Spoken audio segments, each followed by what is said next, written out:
Badmolphin TG here, and today for Modern Monday we are going over a new deck. I played against this last week and I've gotta try it out. It's 8-Rack. Get your opponent to discard everything in their hand and start punishing them with the rack. What's interesting about this deck is that it really rewards knowing how to play it and knowing what you're playing against. It can really punish you if you don't know that, and knowing what you need to have them discard and things like that really helps improve the gameplay a lot. I also noticed that resource denial is a huge thing to have happen to your opponent. It's really frustrating to have to discard every card you get in your hand towards the end of that game and not even be able to play things. It's so frustrating against that, and I think this is going to be kind of fun to inflict that pain on my opponent. So some of the weaknesses of this deck is it is soft to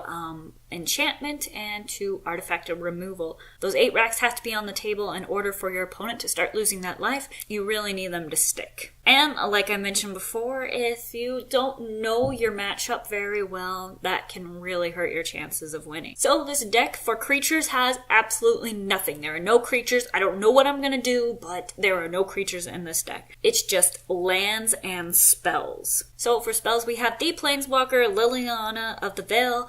Basically, you're gonna discard.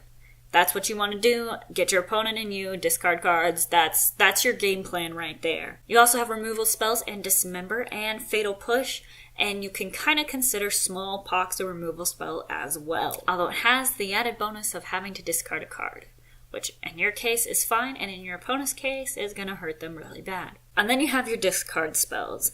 Funeral Charm, Inquisition of Kozilek, Raven's Crime, Thoughtseize, and Wrench Mind. And then finally you have your 8-Rack effects. The Rack and Shrieking Affliction. This is what you need on the board in order for your opponent to start losing life and you to win the game. Lands are pretty simple. You have Swamps, Urborg, Tomb of Yawgmoth, Mutavaults, and Verdant Catacombs in order to trigger Revolt on your Fatal Pushes. It seems that the most important thing in this deck is to draw first. That's going to be a little bit difficult for me to feel okay doing, but I understand the reasoning why. Mulligans for your opponent will hurt so much more. They don't get to draw that first card, and that is going to be detrimental to them. You're trying to take away as many resources as you can, and then not getting that extra card, plus any moles that may happen, is going to help your game plan immensely. I can't wait to try this deck out, and it looks like it's going to be a lot of fun, and it's a whole different archetype that I have never stepped foot in, and I think it'll be a good experience for me, especially with the whole no creatures thing. I'm not sure how I'm going to handle that, but I think I'll do okay.